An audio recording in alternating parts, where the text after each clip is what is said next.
జాగ్రత్తగా నా మాటలు వినటానికి ప్రయత్నం చేయండి. తయారు చేయబడిన వాడు దేవుడు కాడు. తయారు చేసిన దానిని తన ఆధీనంలోకి తెచ్చుకునేవాడు కూడా దేవుడు కాదు. మీకు నా మాటలు కొంచెం జ్ఞానం ఉంటే తప్ప అర్థం కావు. అఫ్కోర్స్ మీకు అందరికీ లౌకిక జ్ఞానం ఉంది, సో నా మాటలు కూడా అర్థం అవుతాయి అనుకుంటున్నాను.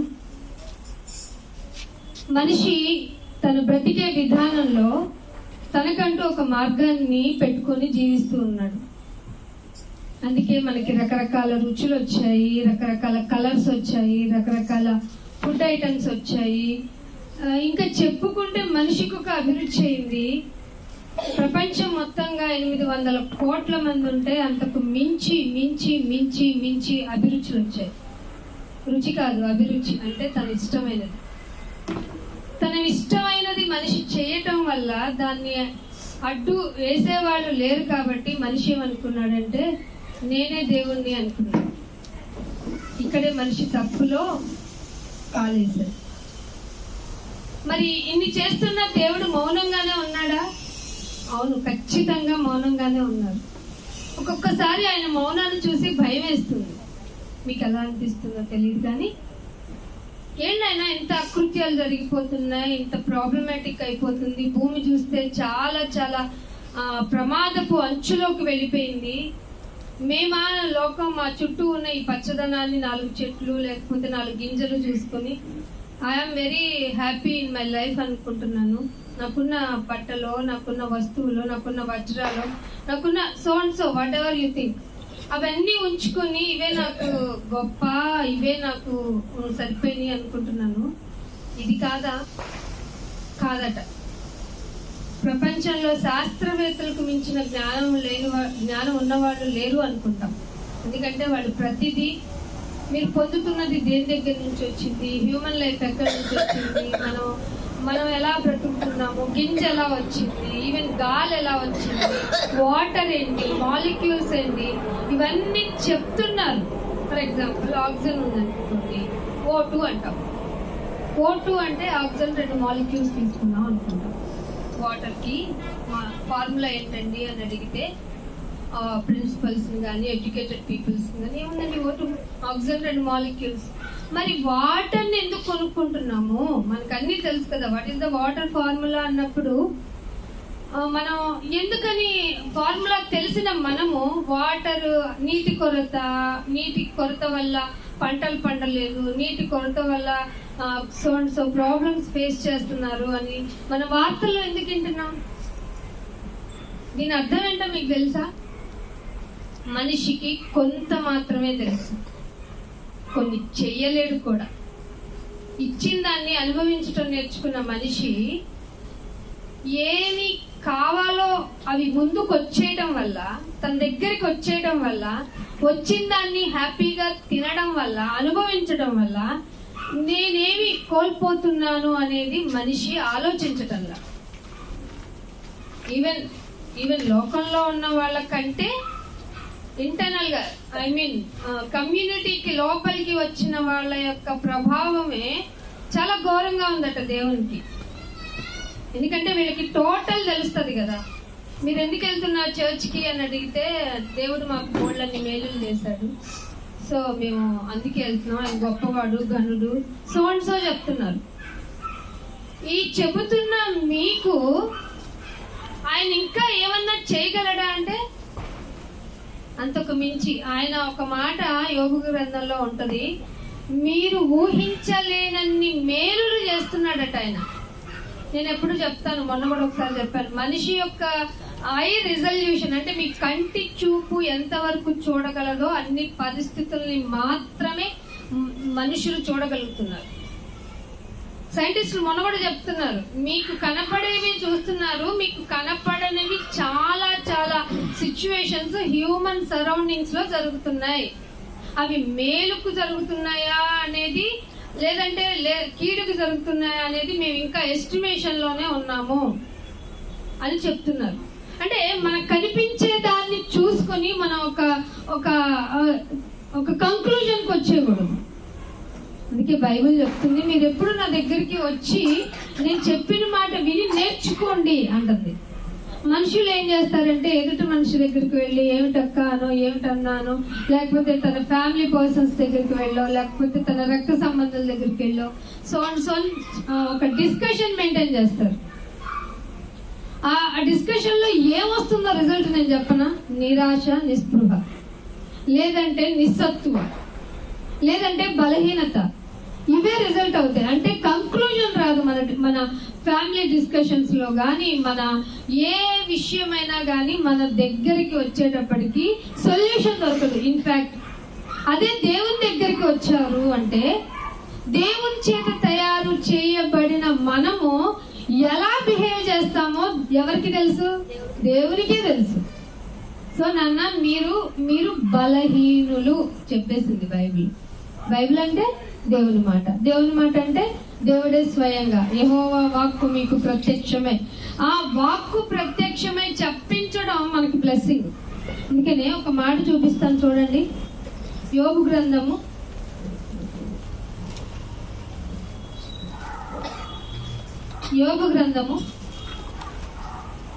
34వ అధ్యాయము. బైబిల్ అందరూ తీయడానికి చూడండి. 34వ అధ్యాయము 11వ వచనం చూడండి. నరుల క్రియలకు తగినట్టుగా ఫలము ఆయన వారికి ఇచ్చెను. ఏమిటండి? నరుల క్రియలకు తగినట్టుగా ఫలమట. అదేంటి నాయన? అదేంటి? మనుషులందరూ ఒకటే కదా, ఏం చేసినా మంచిగా జరగాలిగా, మంచిగా జరగాలి కదా. కీర్తనలు, యోబు గ్రంథం కదమ్మా, చదవండి. యోబు మళ్ళీ చదవమ్మ. నరుల క్రియలకు తగినట్లుగా ఆయన వారికి ఇచ్చును. అందరికి వారి వారి మార్గములను బట్టి. అందరికి వారి వారి మార్గములు అంటే ఎవరికి వారు వాళ్ళ సొంత మార్గాలు పెట్టుకున్నారా? మీకు అర్థమవుతుందా? నిన్ను అడిగితే విశ్వాసం ఒక రీతిగా చెప్తావు, ఇంకొకరిని అడిగితే ఇంకొక రీతిగా చెప్తావు. ఎందుకని? మనకు ఆ ప్రైవసీ వచ్చింది. మన మార్గం ఎంచుకునే విధానం మనకు ఒక స్వతంత్రత ఉంది కాబట్టి ఎంచుకున్నాం. లేదు ఇప్పుడు ఇలా కాదు, మీరు ఇలాగే ఉండాలని ఒక కండిషన్ అప్లై అయింది అనుకోండి మన కాన్స్టిట్యూషన్ ప్రకారం, కంపల్సరీగా అదే పాటిస్తాం. ఇక్కడ మన భారతదేశం అనేది ఒక స్వతంత్ర దేశం. మన అభిప్రాయాలు మనం బాగా వెల్లడి చేసుకునేటువంటి ఇండిపెండెన్సీ ఉన్నటువంటి దేశం కాబట్టి నా ఫెయిత్ నాదని చెప్పుకుంటున్నాం. ఇక్కడ దేవుడు కూడా అదే చెప్తున్నాడు చూడండి. 11వ వచనంలో అందరికి వారి వారి మార్గాలని వారి వారి మార్గాలను బట్టి ఫలమిచ్చును. పైగా అంటున్నాడు నరుల క్రియలకు తగినట్టుగా. ఇది అండర్లైన్ చేసుకోండి. అంటే మనం చేసే ప్రతి పనికి ఫలితం ఉంటుందా? ఎవరి దగ్గర నుంచి? మనుషుల దగ్గరికి, అరే నువ్వేదో చేస్తున్నావు, దీని ఫలితం వేరేగా ఉంటుందిరా అని చెప్తాం మనం కూడా. దేవుడు దేవుడు ఏం చెప్తున్నారంటే, నాన్న నువ్వేమైనా చేసుకో, నీ మార్గం నీకుంది కదా, నీకుంది కదా, కానీ నేనేం చెప్తున్నానంటే నీ క్రియల ఫలమే నేను నీకు ఇస్తా. నువ్వు మళ్ళీ నన్ను జడ్జ్ చేసి నువ్వు నాకెందుకు ఇలా చేసావు అని అడగటానికి కాదు. నువ్వేం చేసుకున్నావో అదే కదా. నువ్వేం చేస్తే, ఇప్పుడు మనం ఫుడ్ ప్రిపేర్ చేస్తాం, దాని ఫలితం ఏంటి? డైనింగ్ టేబుల్ మీదకి ఫుడ్ తినడానికి మనందరికీ రెడీగా ఉంటది. అదే నేను ప్రిపేర్ చేయలేదు, ఫుడ్ ఏం ప్రిపేర్ చేసుకోలేదు, నేను కూడా కూర్చొని ఉన్నా, ఏంటి దాని ఫలితం? తినటానికి తిండి ఉండదు, అంతేనా? సేమ్ అలాగే నీ జీవితంలో క్రమశిక్షణ కలిగిన జీవితాన్ని కనుక నువ్వు అవలంబిస్తే దాని ఫలితం ఎవర్ లాస్టింగ్ అన్నమాట. అది దేవునికి సంబంధించి ఎలా నడుచుకోమన్నారో చెబితే దాని ప్రకారం కనుక నువ్వు నడుచుకుంటే ఇంకా సూపర్ గా ఉంటది. అసలు ఆయన ప్రామిసింగ్ చేశాడు. నేను ఎప్పుడు చెప్తాను, సింహ పిల్లలైనా లేమి కలిగి ఉంటాయి కానీ నువ్వు మాత్రం అసలు నీకు లోటు ఉండదు. నువ్వు నన్ను నమ్ముతున్నావా, నీ పనిని నమ్ముకున్నావా, నీ మార్గాన్ని నమ్ముకున్నావా? నన్ను నమ్మితే కదా నీకు లోటు ఉండదు అని చెప్పాను. మరి నిన్ను నమ్ముకొని నాకు లోటు అంటే నేనేం చేయాలి? దేవుణ్ణి ప్రశ్నించడం మనకి చాలా ఈజీ, ఎందుకంటే ఆయన రిప్లై ఇవ్వరు కాబట్టి. రిప్లై ఇవ్వరు ఇన్ ది సెన్స్ మీరేదో ఆయన మోగవాడు అనుకోకండి, మాట్లాడడానికి అనుకోకండి. నీకు ఒక ఫ్రీక్వెన్సీ ఆఫ్ టైం ఇచ్చారు ఆయన. ఈ ఫ్రీక్వెన్సీ ఆఫ్ టైంలో అది నీ లైఫ్ టైం అయినా కానీ ఆ టైంలో నువ్వు ఆయన్ని నీ వేలో నుంచి వచ్చి ఆయన దగ్గరికి వచ్చి నమ్ముకోవాలి. అందుకే అంటున్నాడు, అందరికీ వారి వారి మార్గాలను బట్టి ఫలితాన్ని ఇచ్చేసానని. కీర్తనలోనే 130వ కీర్తన చూడండి. కీర్తనల గ్రంథము 130వ కీర్తన 130వ కీర్తన 5వ వచనం చూడండి. యెహోవా కొరకు నేను కనిపెట్టుకొనిచున్నాను, నా ప్రాణము ఆయన కొరకు కనిపెట్టుకొనిచున్నది. ఆయన మాట మీద నేను ఆశ పెట్టుకొని ఉన్నాను. చదువుతుంది.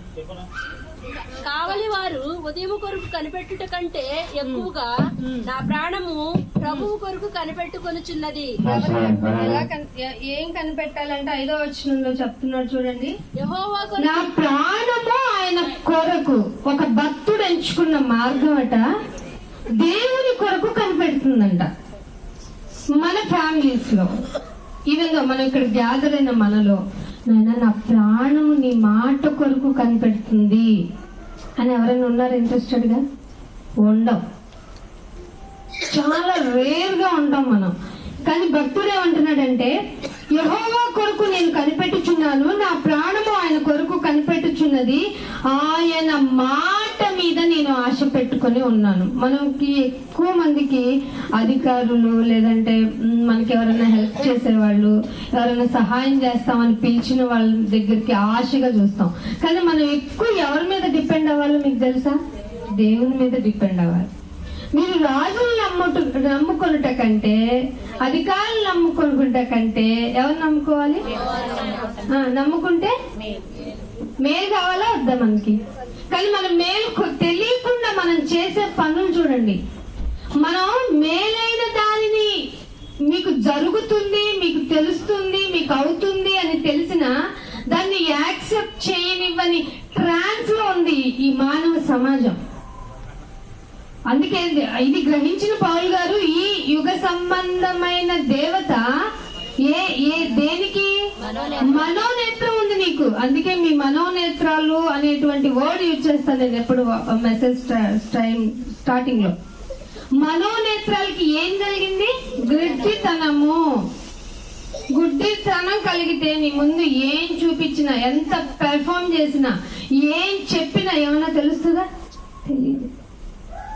కానీ దేవుడు ఏమంటున్నాడంటే, ఇక్కడ భక్తుడు మాటని ఇక్కడ రాయించాడంటే, నేను కనిపెట్టుచున్నాను నా ప్రాణం. నేను అంటే నా బాడీ, శరీరం కూడా కనిపెడుతుంది. ఎప్పుడైతే ప్రాణము ఇంటర్నల్ స్పిరిచువల్ గా యాక్సెప్టెన్సీ కోరుకుంటుందో ఆటోమేటిక్ గా బాడీ కూడా యాక్సెప్ట్ చేస్తుంది. ఇది మీరు అనుభవిస్తే తప్ప తెలియదు. నేను ఎప్పుడు చెప్తాను, మీరు వేరు, మీ శరీరం వేరు. అది బైబిల్ చెప్పిన మార్గం. ఇది తెలియనీయకుండా నేనంటే నా శరీరమే, శరీరం అంటే నేనే అంటూ లోకపు యొక్క తత్వాన్ని మనం మింగిల్ చేసుకుని మనమేంటో మర్చిపోయాం. అందుకే నా ప్రాణము ఆయన కొరకు కనిపెట్టుచున్నది, ఆయన మాటల మీద నేను ఆశ పెట్టుకొని ఉన్నాను. అందుకని 6వ వచనం అంటున్నాడు, ఉదయము కొరకు కావలి వాళ్ళు ఎలా కనిపెట్టుకుంటారు? నైట్ అవుట్ చేసేవాళ్ళు. అంతా మనమే నైట్ అవుట్ మీరు చేస్తూ ఉంటారు కదా సంఘంలో, మామూలుగా ప్రేయర్ తొందరగా తెల్లవారిపోతే బాగుండు.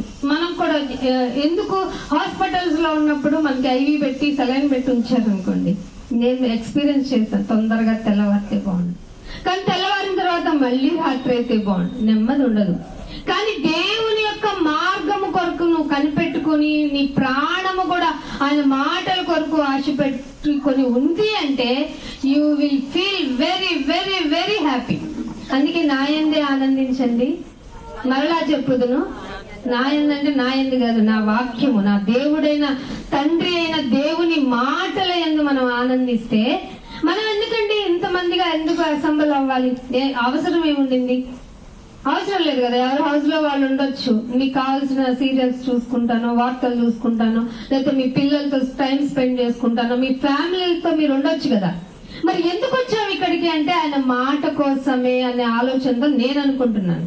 అందుకని ఇంకొక మాట చెప్తున్నాను, ఏమవుతుంది నాయన ఆశ పెట్టుకుంటే అంటే 7వ వచనంలో చెప్తున్నాడు చూడండి, యెహోవా మీద ఆశ పెట్టుకొనుము. యెహోవా అంటే నేను మళ్ళీ చెప్తున్నా, పబ్లిక్ లో చెప్పాలి కాబట్టి, యెహోవా అంటే ఇది గ్రీకు పదం కాబట్టి తెలుగులోకి ట్రాన్స్లేట్ చేస్తే ఉన్నవాడైన దేవుడు కాబట్టి, ఆ ఉన్నవాడైన దేవుడి మీద గనక నువ్వు ఆశ పెట్టుకుంటే నీకు కృప దొరుకుతుంది.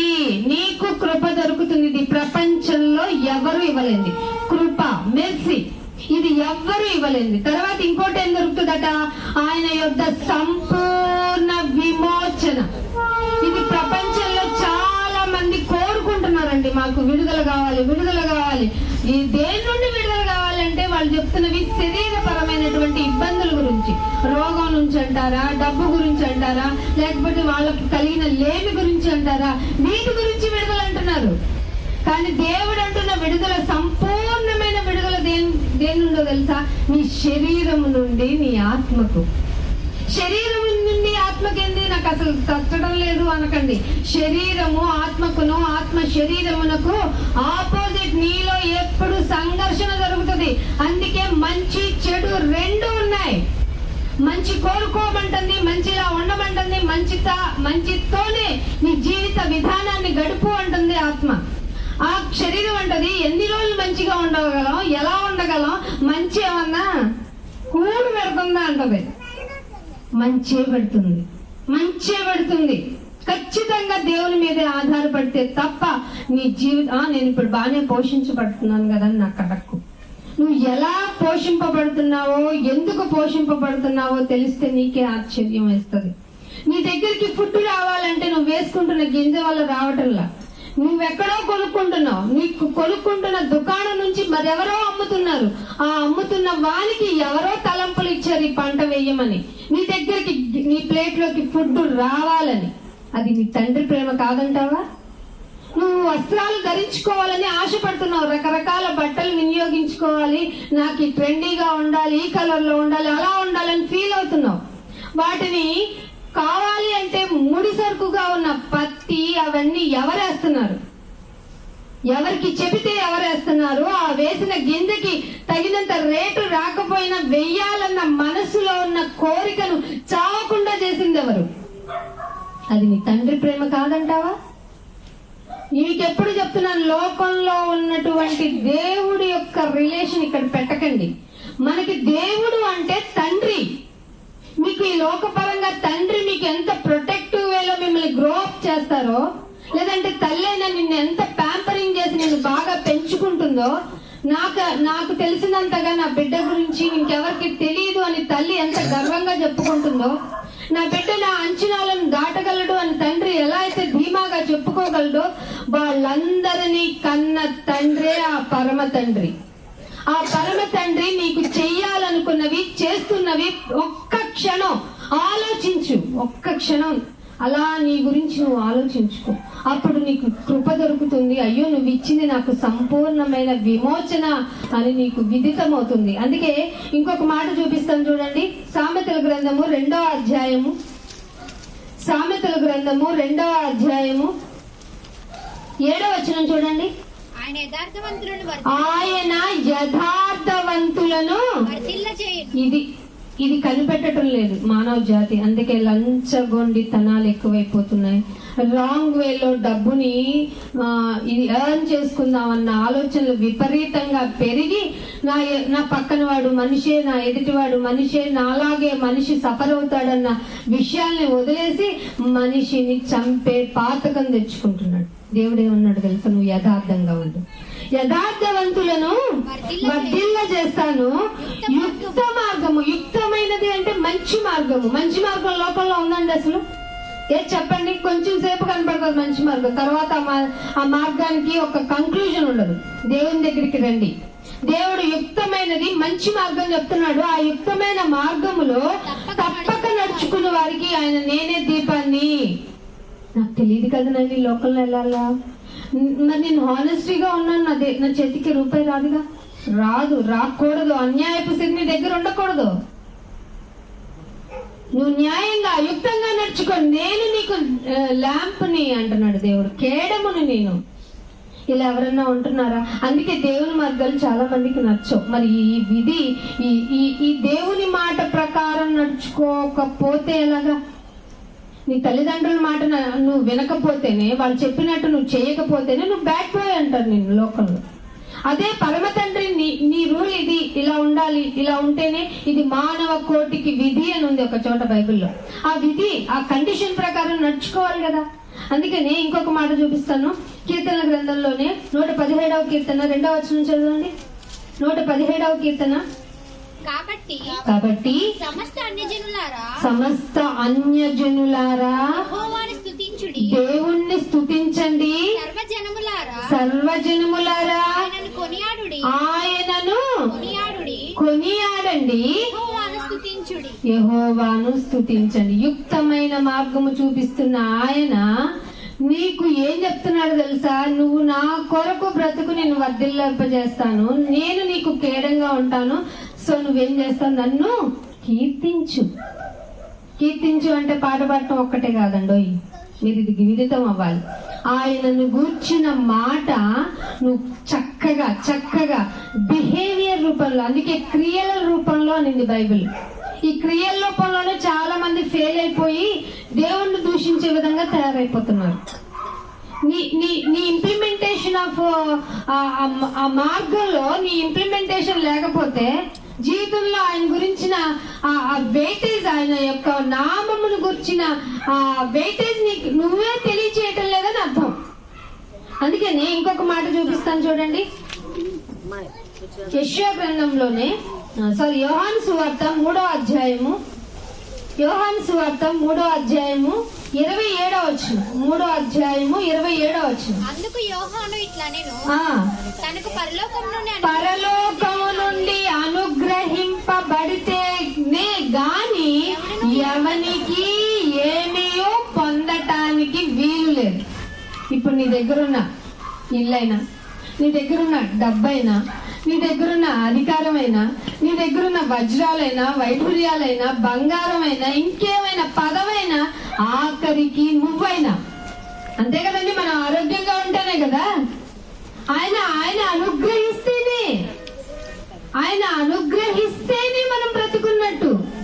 నాకన్నీ నా కష్టం వల్ల వచ్చినాయి అనకండి. బైబిల్లో మీకు ప్రతి దానికి ఆన్సర్ దొరుకుతుంది. ఏమని చెప్పాడండి బైబిల్లో?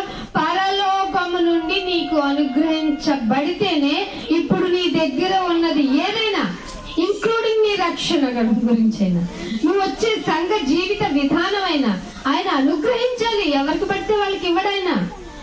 ఆయన చెప్పాడు, మీరు కొంచెం కష్టం అనిపించినా బైబిల్లో రాయబడింది కాబట్టి చెప్పాలి. పందుల ఎదుట ముత్యాలు చల్లొద్దు.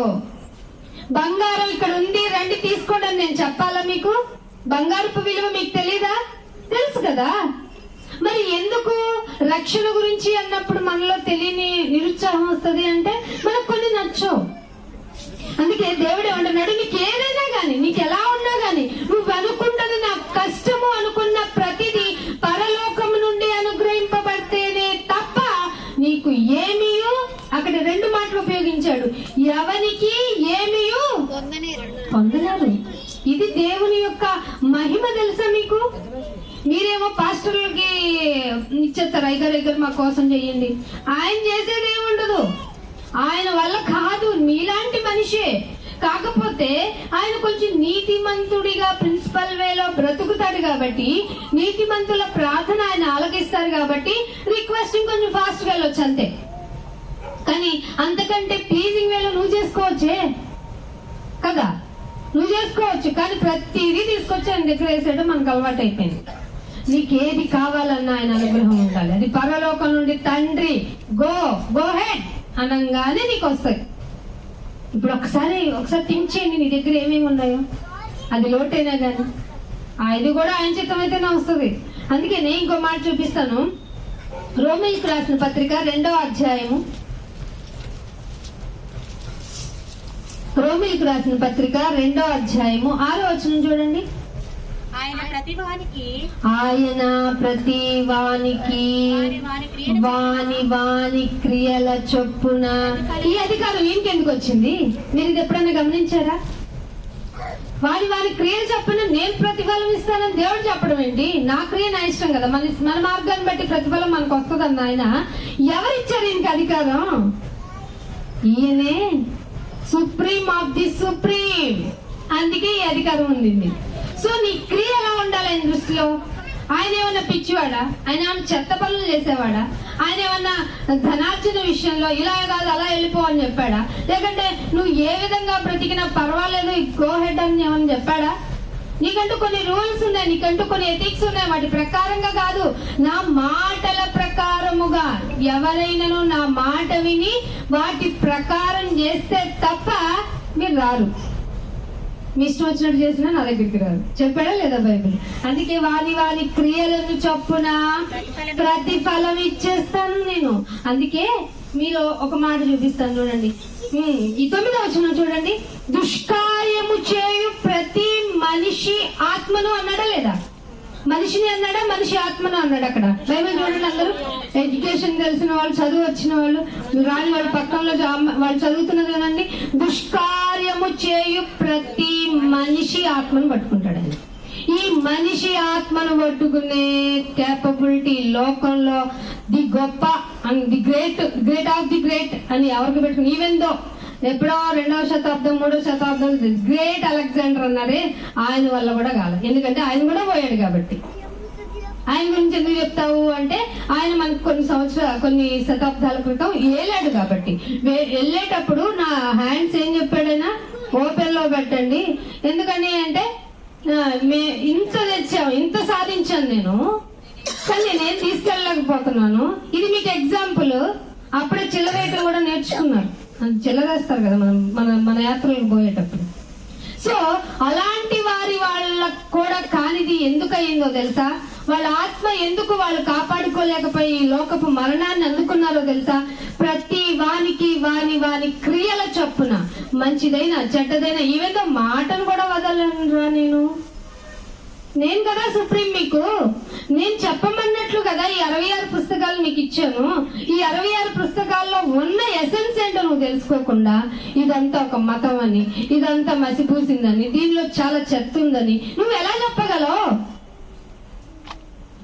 చెప్పాలి అనుకున్నప్పుడు, దానిలో ఒక విషయాన్ని మనం యాక్సెప్ట్ చేయాలి అనుకున్నప్పుడు దానిలో మంచేదో చెడేదో తెలుసుకోవడానికి కదా మనం ఉన్నాం. అసలు నీకు దేవుడు మంచేదో చెడేదో అన్ని జంతువుల కంటే ఎక్కువ ఇచ్చింది ఎవరికంట? మనుషులకి. ఎందుకు ఇవ్వాలో? నా మాటని మంచేదో చెడేదో తెలుసుకోవడానికి. నాన్న ఇవేం గ్రహించకుండా నీ ఇష్టం వచ్చినట్టు దీని మీద ఎలా అప్పటిందలు వేస్తావు? అందుకే ఇంకో మాట చూపిస్తాను. 1 తిమోతికి రాసిన పత్రిక 6వ అధ్యాయము. విచిత్రంగా ఉంటది ఈ మాట.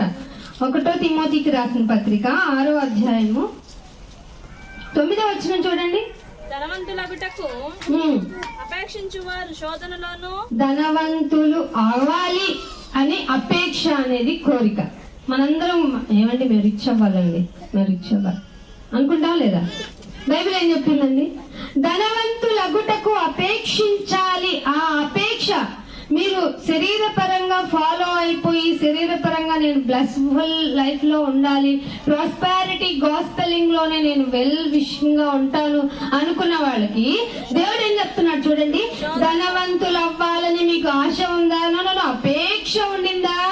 అయితే మీకు మెయిన్ గా వచ్చేది ఏంటో తెలుసా? శోధన వచ్చేస్తుంది. అదేంటి ఇంత మాట చెప్పావు? బైబిల్లో ఉన్నదేనండి. శోధన తర్వాత ఉరి తెచ్చేసుకుంటావు. నీ మీద నీకే ఇరిటేషన్ వస్తుంది, నేను పోతే బాగుండు అనిపిస్తుంది. ధనాపేక్ష సమస్తమైన కీడులకు మూలం. బైబిల్ తప్ప, బైబిల్ మార్గం తప్ప ఇంత చక్కగా ఏ మతము అనేది చెప్పలేదు. మీరు దీన్ని మతం అనకండి. మీకు సాధ్యమైతే ఎన్ని రోజులుండి చెప్పమంటే ఇది మార్గం అని చెప్పడానికి ఇక్కడ కూర్చొనే ఉంటాం. ఇక్కడ ఇన్ ది సెన్స్ మీకు అవైలబుల్ టైం ప్లేస్ లో. అందుకే అంటున్నాడు, శోధనలోను ఉరిలోను అవివేకమైపోతుంది నీ హృదయం, అవివేక యుక్తములు హానికరమైపోతుంది నీ బిహేవియర్. అవివేకమైపోతావు, హానికరమయ్యి ఇంకేం చేస్తావట? దురాశ వచ్చేస్తుంది. మెయిన్ ధనాపేక్ష ఉంటే మనుషులు ఏమొస్తుందో తెలుసా? దురాశ. తర్వాత ఏమొస్తుందట? దురాశలోనూ పడిపోతారు, దాని వల్ల మనుషులకు నష్టమే. ఇది ఎక్కడ చెప్పింది చెప్పండి? బైబిల్ తప్ప ఎక్కడ? మనిషి అండి ఈ రోజుల్లో లేస్తే పరిగెడుతున్నాడు. ఎందుకు పరిగెడుతున్నావు అంటే సంపాదన సంపాదన సంపాదన. ఉన్నాయి సరిపెట్టుకుందాం కాదు, ఇంకా కావాలి, నాకు కావాలి, నా పిల్లలకు కావాలి, వాళ్ళ పిల్లలకు కావాలి, వాళ్ళకి అయ్యే తరతరాలు తినడానికి కావాలి. ఎందుకలాగా? చాలా మంది ధనవంతులు middle of the life period లోనే వాళ్ళ యొక్క జీవితాన్ని సగంగా ఆపేసిపోతున్నారంటే కారణం ఏంటో తెలుసా? ధనాపేక్షను అపేక్షించేవాడు శోధనలోను ఉరిలోను అవివేక యుక్తములై హానికరములైన దురాశల్లో పడిపోతారు. దీని వల్ల వచ్చేది నష్టం. అందుకే బైబిల్ ఒక మాట చెప్పింది తెలుసా? సంతుష్ట సహితమైన దాన్ని దైవ భక్తితో కలిపేయండి. చాలు నేను ఇది ఎవరన్నా అంటారా? అతి కొద్ది మంది. ఒక భక్తుడు అనేసాడు, నాయన నాకు ఎక్కువ ఇవ్వకు, ఎక్కువ ఇస్తే ఎక్కడున్నాడు దేవుడు అనేస్తాను, అలాంటి తక్కువ ఇవ్వకు, అసలు దేవుడు ఉన్నాడా అని అడుగుతాను, సో నాకు ఎప్పటికప్పుడు ఇచ్చేనాయన అన్నాడా లేదా ఒక భక్తుడు? ఎప్పుడైనా ప్రేయర్ చేసాం అలాగా? నేను ఇది ఇచ్చేసావు, ఇంకెక్కువ ఇవ్వకు నాయన. ఒక రోజు నా హృదయం ఏమన్నా క్రవ్వి గర్వించి వేర్ ఇస్ గాడ్ నంత నా కష్టం కదా అంటాను కదా. సో నాకు వద్దునైనా సంతుష్ట సహితమైనదే నాకు ఆ దైవ భక్తిని నేర్పించు. అలా దైవ భక్తిలోకి నేను రావాలంటే నేను ఎక్కడ రావాలి? సంఘానికి రావాలి. సంఘం ఎక్కడ? సంఘంలో ఉండేదంతా ఏంటి? దేవుని మాటలతో నిన్ను తర్ఫీదు చేస్తారు. ఇక నీలో నిరాశ ఉండదు, దురాశ ఉండదు, హానికరం చేయు, ఇంకేమి ఉండదు. నిన్ను చూస్తే దేవుని చూసినట్టు అనిపించాలని చెప్పింది బైబిల్. కానీ మన మొదట్లో నాదిలోనే అంశపాదులాగా అయ్యగారు మేము అభివృద్ధి చెందాలి, ప్రార్థన చేయాలి. అభివృద్ధి చెందాలి. దురాశతో కూడిన ధనాపేక్ష అది చాలా చాలా డేంజర్ అని చెప్పింది బైబిల్. అందుకనే ఇంకొక మాట చూపిస్తాను. యెషయా గ్రంథం, యాకోబు పత్రిక 4వ అధ్యాయము 14వ వచనం. యాకోబు పత్రిక. అవునా? నేను నా షెడ్యూల్ పెట్టుకున్నాను, నా డైరీలో నేను నెక్స్ట్ డిసెంబర్ వరకు షెడ్యూల్ పెట్టుకున్నానే. Repeat it again baby. ఏం చేయండి అక్కడ? రేపేమి సంభవించునో నాకు తెలుసని చాలా రాసుకుంటున్నాను. నెక్స్ట్ ఇయర్ ఈ ఎడ్యుకేషన్ అనుకుంటున్నాను, ఆ నెక్స్ట్ ఇయర్ ఆ ప్రమోషన్ అనుకుంటున్నాను, ఆ next year so and so పెళ్ళి అనుకుంటున్నాను, ఆ నెక్స్ట్ ఇయర్ నా పిల్లల బార్సాలు అంటున్నాను, ఆ తర్వాత వాళ్ళ ఓన్లీలు అంటున్నాను, వాళ్ళ మెచ్యూర్ ఫంక్షన్స్ అంటున్నాను. ఇది నా రిపీటెడ్ సైకిల్ హ్యూమన్స్ సొసైటీలో ఉండింది. దేవుడు ఏం చెప్పాడో తెలుసా? రేపేమి సంభవించునో నరులకు. నరులు అంటే ఎవరండి? మనమే. నరులకు తెలియదు మీ జీవము ఏ పాటిది. Question from God. క్రియేటర్ నిన్ను అడుగుతున్నాడు, నీ జీవము ఏ పాటిది? అది అది అది ఎలా ఉంటుందో నీకు తెలియదు కదా. దాన్ని లైఫ్ పీరియడ్ చెప్తాను చూడండి అంటున్నాడు. మీరు నరులైన మీరు కొంతసేపే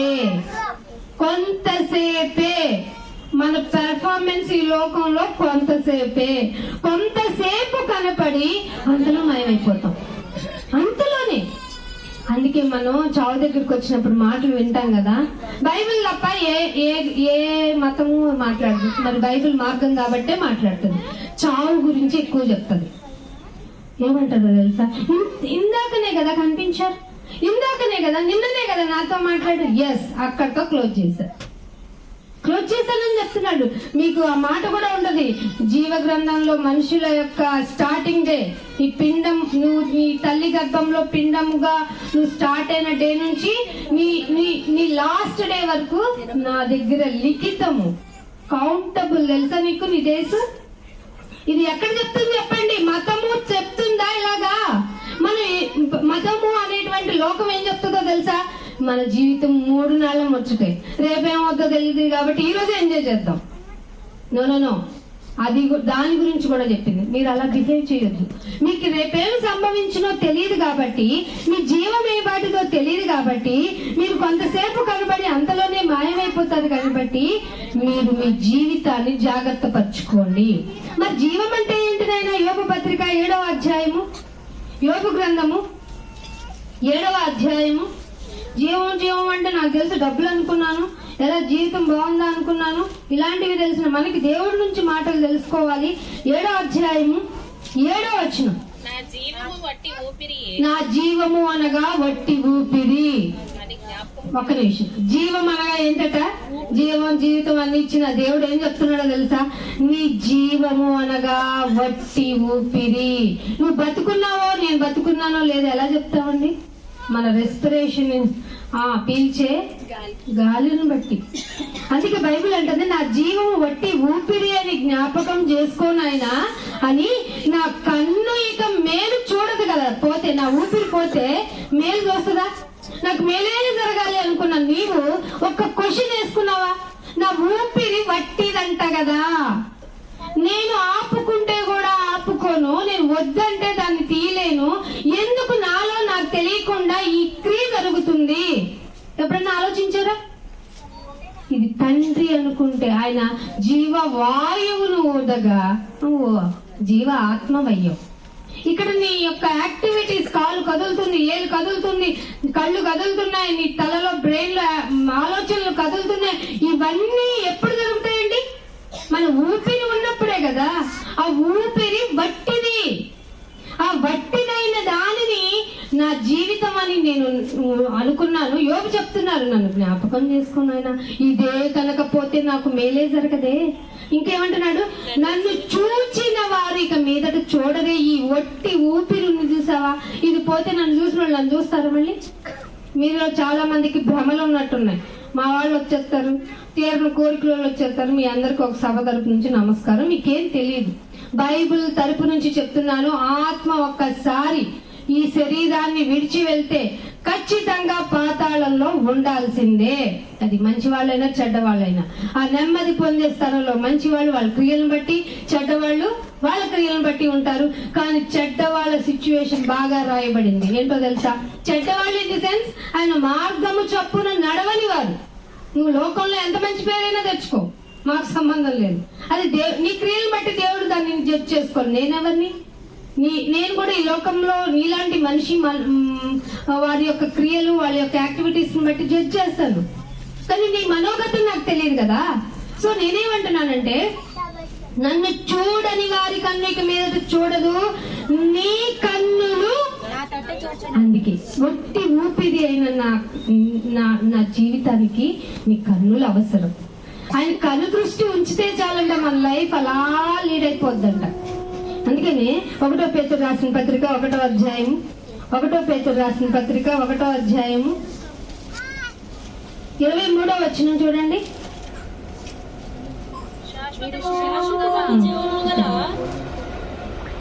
1 పేతురు రాసిన పత్రిక 1వ అధ్యాయము 23వ వచనం చదవండి.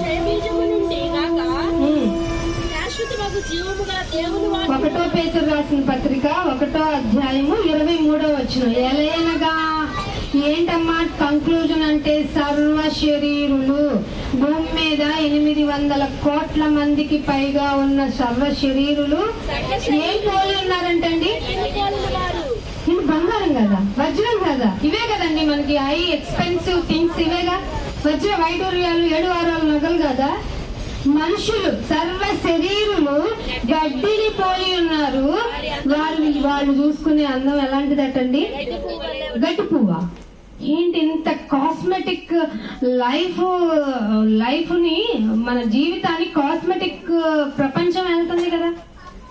ఇప్పుడు మీరు చూడండి, ఏదన్నా మనిషి లేడీస్ కానీ జెంట్స్ కానీ వాళ్ళ జీవితంలో ఏది కాస్మెటిక్ లేకుండా, ఈవెన్ ఫెయిర్ అండ్ లవ్లీ లేకుండా కూడా బయటికి రామే. దానిలో భయంకరమైన కెమికల్స్ ఉన్నాయి. అక్కర్లేదు, దేవుడు మంచి అందాన్ని ఇచ్చాడు. కానీ ఆ అందం కూడా దేవుడు ఏం చెప్పాడు? గడ్డి పువ్వు. అందం గడ్డి పువ్వా? ఈ అందం కోసం నా జీవితం మొత్తం పెట్టి పణంగా పెట్టి నేను నా కష్టాలంతా దీనికి పోస్తున్నాను. నేను తినాలి, తాగాలి, మంచి బ్లడ్ పట్టాలి, మంచి స్కిన్ టోనింగ్ లో ఉండాలి, చాలా హెల్దీగా కనపడాలి, అబ్బబ్బబ్బా నేను ఫిట్ గా కనపడాలి. మొన్న ఒక ట్విట్టర్ లో ఒక అతను పోస్ట్ పెట్టాడు, తను ఒక్క రోజు కూడా మిస్ చేయలేదంట వాకింగ్ జాగింగ్. కానీ 80% ఆఫ్ బ్లాక్స్ ఉన్నాయంట. అంటే మన ఫిట్నెస్ మీద మన ఆరోగ్యం లేదా? నేను ఇందాక చెప్పాను, మనకు పరలోకం నుండే ఏదైనా ఎవరికైనా అనుగ్రహింపబడుతుంది. అందుకని మీ అందమంతయు గడ్డి పువ్వు. సో మీరు గడ్డి ఎండిపోతుంది, దాని పువ్వు కూడా రాలిపోతుంది. మరి ఏంటయ్యా అని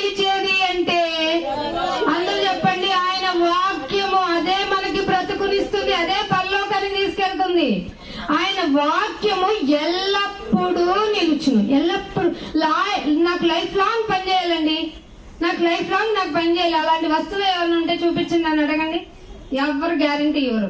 మీకు మిక్సీ 5 సంవత్సరాలు, ఫ్రిడ్జ్ మహా అయితే 7 సంవత్సరాలు, ఇంకొక కొంచెం పెడితే 10 సంవత్సరాలు. ప్రతి వస్తువుకి ఇంత షార్ట్ పీరియడ్ లైఫ్ గ్యారంటీ ఇస్తారు, కానీ మీకు కూడా గ్యారంటీ డాక్టర్స్ కూడా ఇవ్వరు. కానీ దేవుడు ఏమంటున్నాడు తెలుసా? వాక్యము గ్యారంటీ.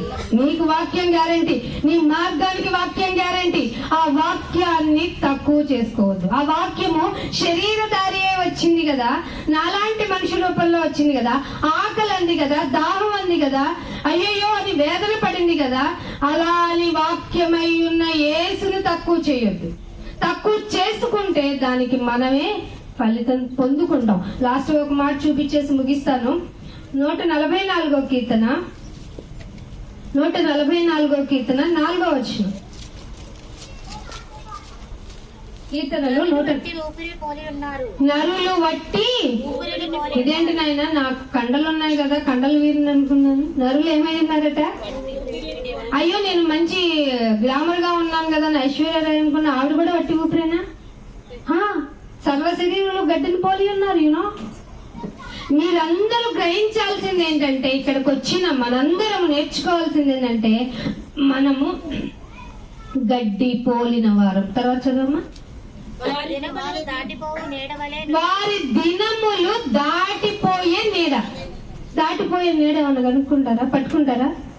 పట్టుకోగలమండి. ఇన్ని సంవత్సరాలు మన జీవితంలో అయిపోయింది, దైనన్నా తీసుకొచ్చి ఆ డే బాగుంది కాబట్టి ఆ డేలోనూ ఉంటాను అనుకోగలమా?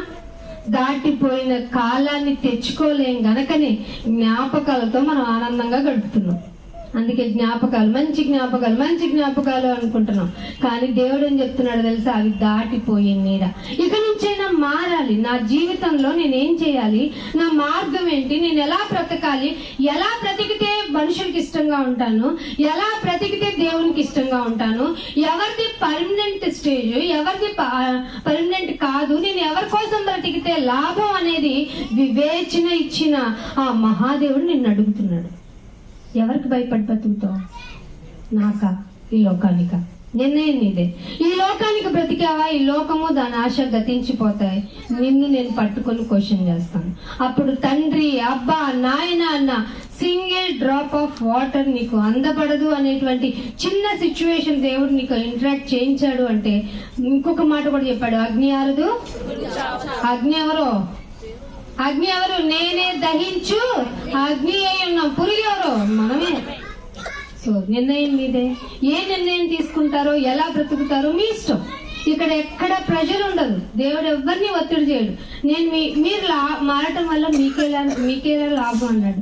అంత మంచి తండ్రి ఇచ్చిన ఆ బ్లెస్సింగ్ ని మనం వదులుకోకుండా, ఇదిగో ఈ కుటుంబం ఈ విధంగా మనం ఆయన ఘనకార్యాన్ని గుర్తు చేసుకోవడానికి అవకాశం కల్పించినందుకు, ముఖ్యంగా మల్లేష్ గారి కుటుంబం, వాళ్ళ అన్న వారి కుటుంబం, ఇంకా మా అమ్మ కుటుంబం, మా అమ్మగారి తరపు నుంచి మీకు అందరికీ ధన్యవాదాలు తెలియజేస్తూ నా మాటలు ముగిస్తున్నాను. చిన్న ప్రార్థన చేస్తాను. తండ్రి, మీకు ఎంతో వందనాలు, స్తోత్రాలు నాయన. మీరు ఎంత గొప్పవారు మాకు తెలుస్తుంది. ఈ లోకంలో ఆవిరి వంటి వారు, గడ్డి పువ్వు వారు ఆయన మా మార్గమునైనా ఎంత చెడ్డదో తెలుస్తుంది. ఆయన నీ ప్రేమను నిర్లక్ష్యం చేస్తే దయతో క్షమించండి నాయన. ఏదైనా మీరు అనుగ్రహిస్తేనే కదా నాయన వస్తుంది. అలాగే నాయన, మీ ఆకర్షణ ఉంటే మీ మాటలు అర్థం అవుతాయి. దయచేసి ఎవరికైతే ఈ మాటలు నాయన ఆకర్షించాలని ఆశపడుతున్నారు వారందరికీ మీరు చెప్పించారు. దయచేసి వారి ఆత్మలను బట్టి మీ ఎదుట ప్రాధేయపడుతున్నాం నాయన. మేమందరము కలుసుకుని ఆ పరలోకంలో ఆనందంగా ఉండటానికి ఇక్కడ మమ్మల్ని సంసిద్ధులు చేసుకోవాలి కనుక మమ్మల్ని జ్ఞాపకం చేసుకొని మా ఆయుష్ను పెంచమని కోరుకుంటూ యేసుక్రీస్తు వారి అతి పరిశుద్ధమైన నామముని ప్రార్థన అడిగి పెట్టుకుంటున్నాను తండ్రి. Thank you all of you. God bless you to all. దయచేసి గమనించండి. 9